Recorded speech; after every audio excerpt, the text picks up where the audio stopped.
So if you're in here, this is the Esoteric Exfiltration talk. If you're looking for the other one, it's probably in a different room. So this is me. I'm Willa Riggins.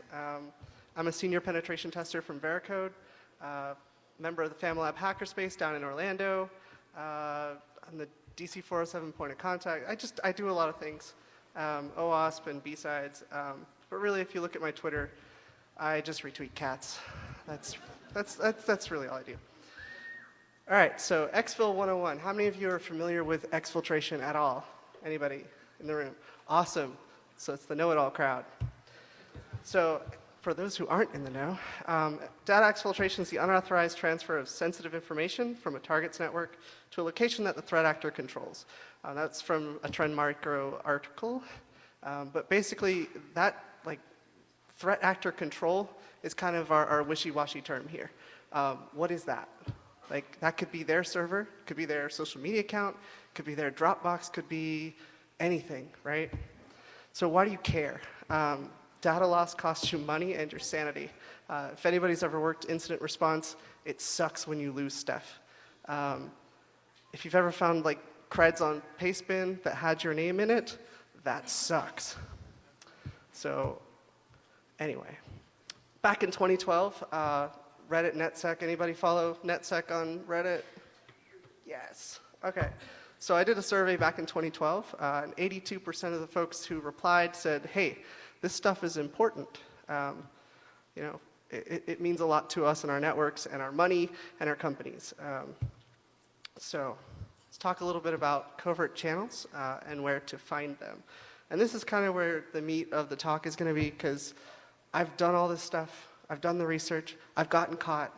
And the getting caught stuff is kind of the most exciting part, because then you learn how not to do that.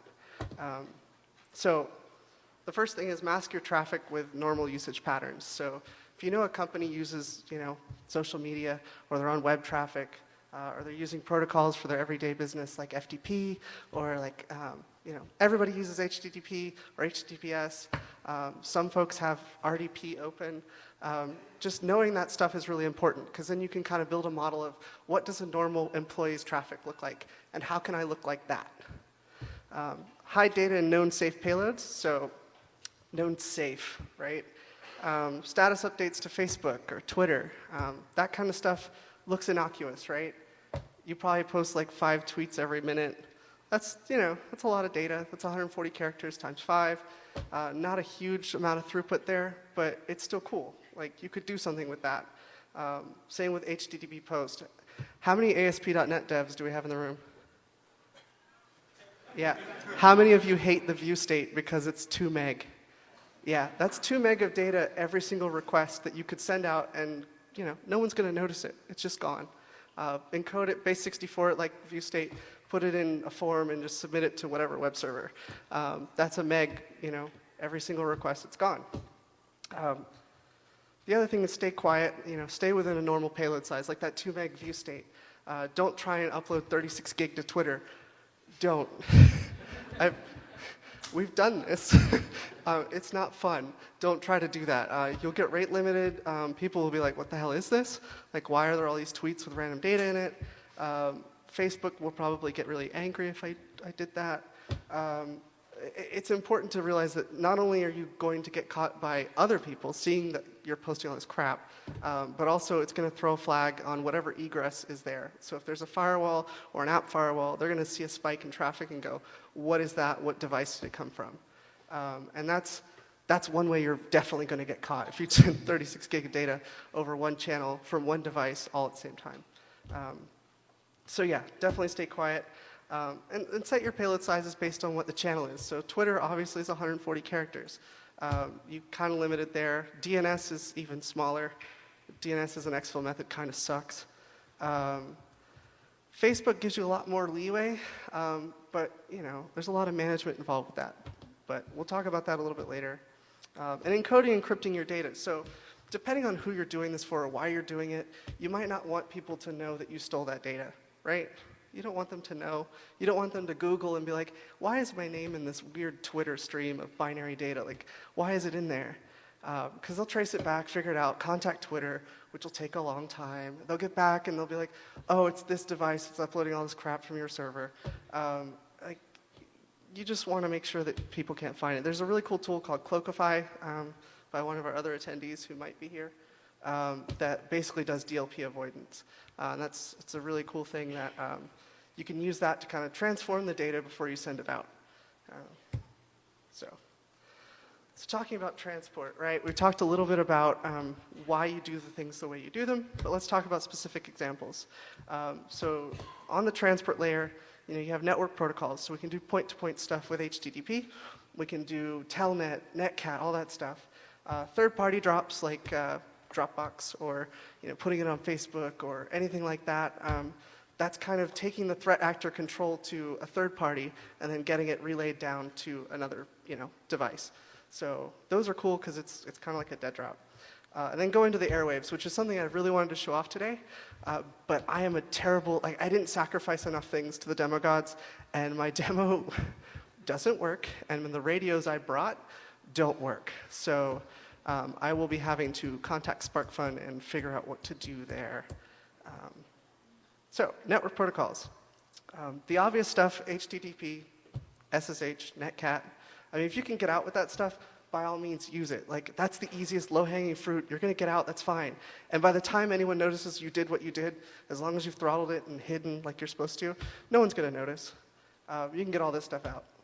Now, if you have a company with a really awesome SOC who is going to bust you within like 10 minutes of you doing the thing that you did, maybe you should hide in something else. Like, we talked a little bit about RDP. If that's a normal part of your business, RDP into another machine, map the drive, and exfil data that way.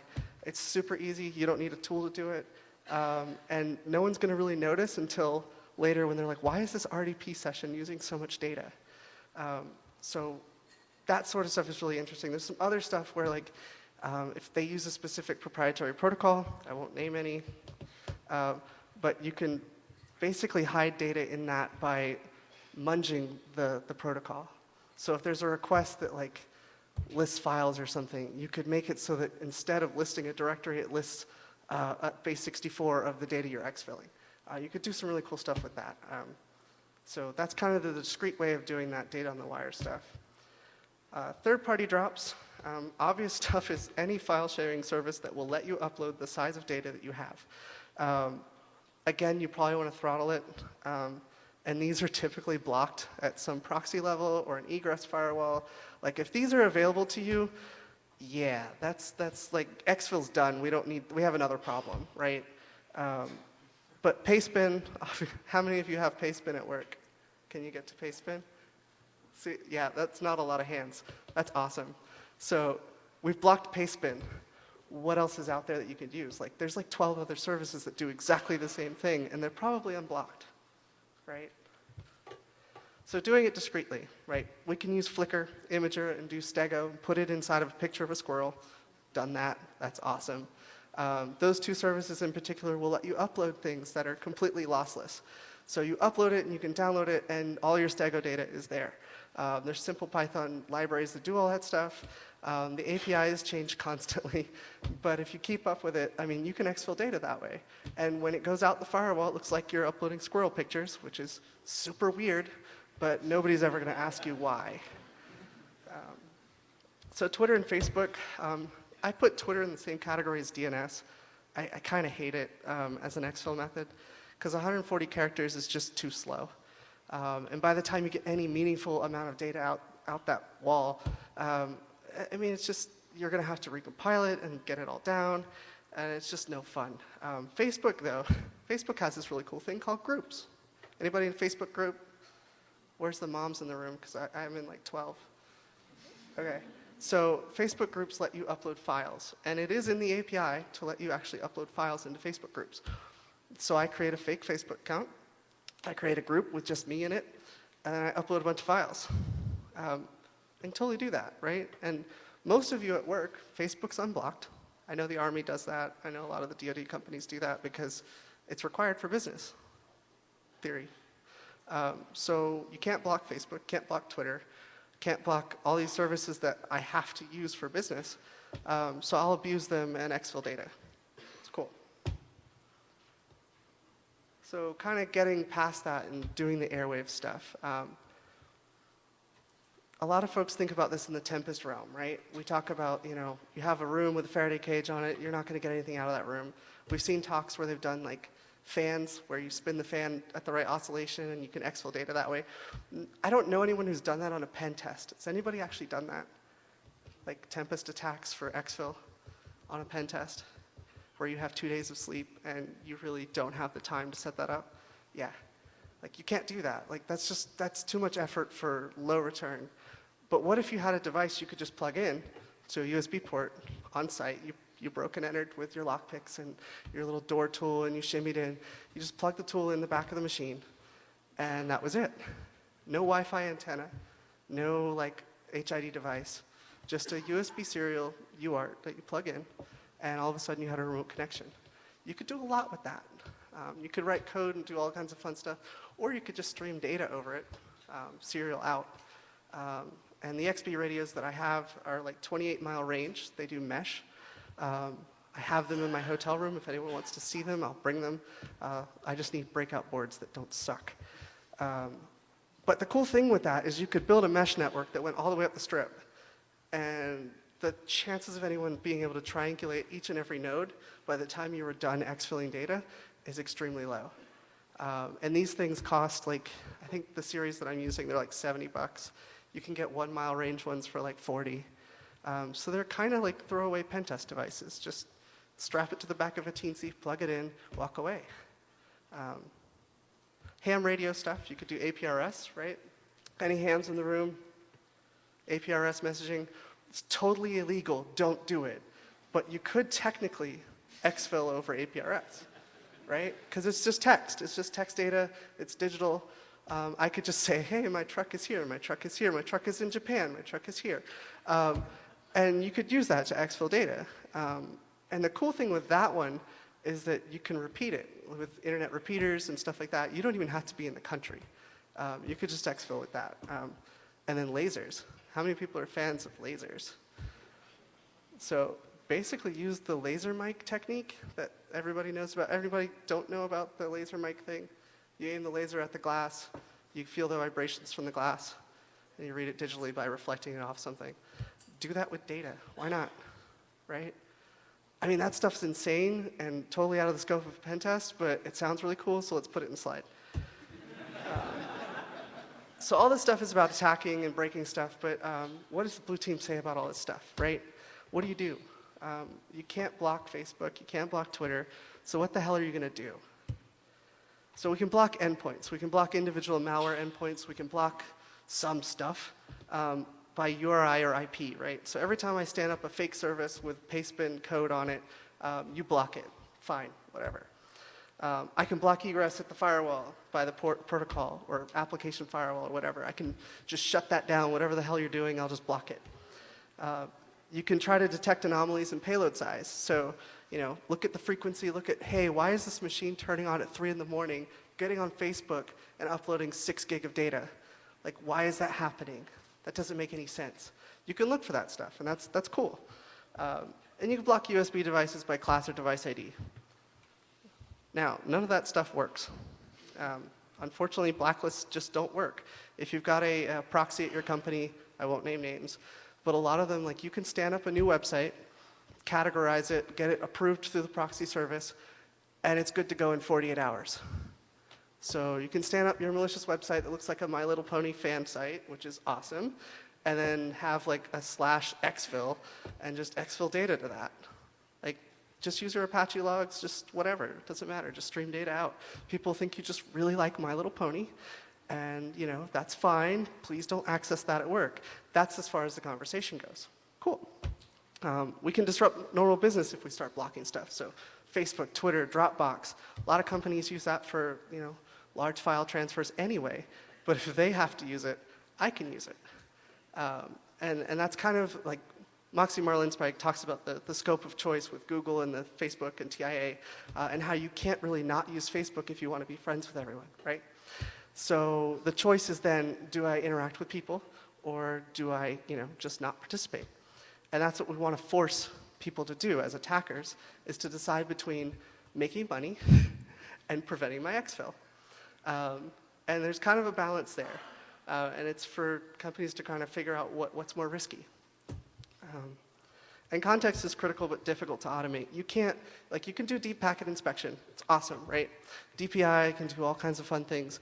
But if it's inside a squirrel picture and stegoed and all this other stuff, like, good luck telling your system to do that. You might have the data in a PCAP somewhere. That's fine. But if you're going to take my 40,000 squirrel pictures and somehow decode them all, you should go play DEF CON CTF. USB device IDs, those don't work. There's a lot of manufacturers that are just repeating the same ID for whatever the hell it is. And each of those costs money. So why would they pay for a USB device ID for a crappy mouse you bought down the street? Like, they're not going to do that. So if you try to block it by device ID, it's just not going to work. So weaponizing squirrels. Squirrel's the name of a tool that's not ready today because I suck at everything.